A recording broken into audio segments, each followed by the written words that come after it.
Hello friends, स्वागत है फिर से एक नई वीडियो में। तो आज हम देखेंगे भारत के आज़ादी में अहम भूमिका निभाने वाले स्वतंत्रता सेनानी के बारे में। तो बिना किसी देरी के चलिए वीडियो को स्टार्ट करते हैं।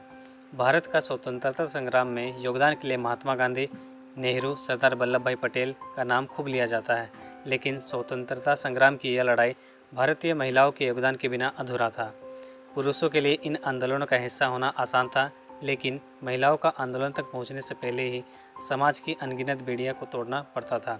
इसके बाद भी कई भारतीय महिलाएं इस लड़ाई में स्वतंत्रता सेनानी के रूप में कार्य कर देश को आज़ादी दिलाई। उनके इस त्याग को भुलाया नहीं जा सकता है।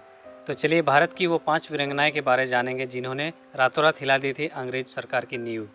तो पहले नंबर पर हम देखेंगे कमला देवी चट्टोपाध्याय के बारे में। कमला देवी का स्वतंत्रता संग्राम में अहम योगदान था। यह एक विचारक के तौर पर गांधी और अम्बेडकर से कम नहीं थी।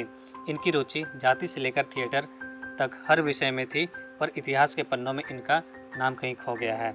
वो कमला देवी ही थी जिन्होंने महात्मा गांधी से सत्याग्रह में औरतों को शामिल करने की मांग की थी।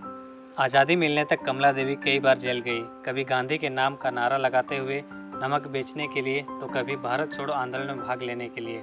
और आपको बता दें 1928 में कमला देवी ऑल इंडिया कांग्रेस कमेटी में इलेक्ट हुई और 1936 में कांग्रेस सोशलिस्ट पार्टी की प्रेसिडेंट भी बनी थी। दूसरे नंबर पर हम देखेंगे सरोजिनी नायडू के बारे में। इतिहास के पन्नों में भारत कोकिला नाम से मशहूर सरोजिनी नायडू भारतीय राष्ट्रीय कांग्रेस की प्रथम महिला अध्यक्ष बनी थी। इन्होंने समाज की कुरीतियों के खिलाफ महिलाओं को जागरूक किया और लगातार आज़ादी के आंदोलनों में भाग लेती रही। सरोजिनी की राजनीतिक के अलावा लेखन में भी गहरा रुझान था। इन्होंने अपने जीवन काल में महिलाओं के संघर्ष करने के साथ कई मशहूर किताबें लिखी।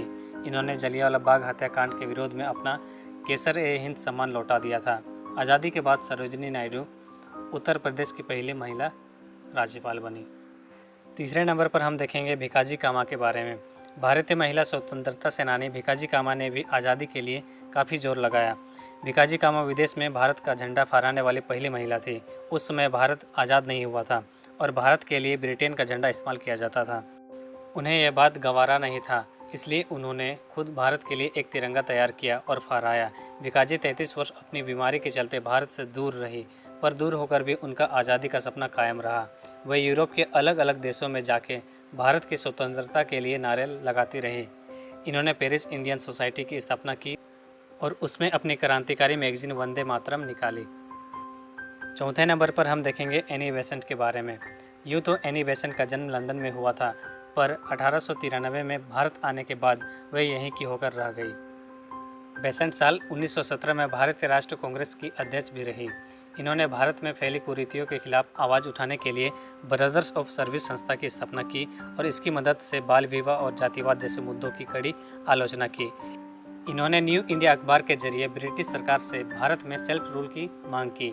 1916 में बेसेंट ने भारत में होम रूल मूवमेंट भी शुरू की थी।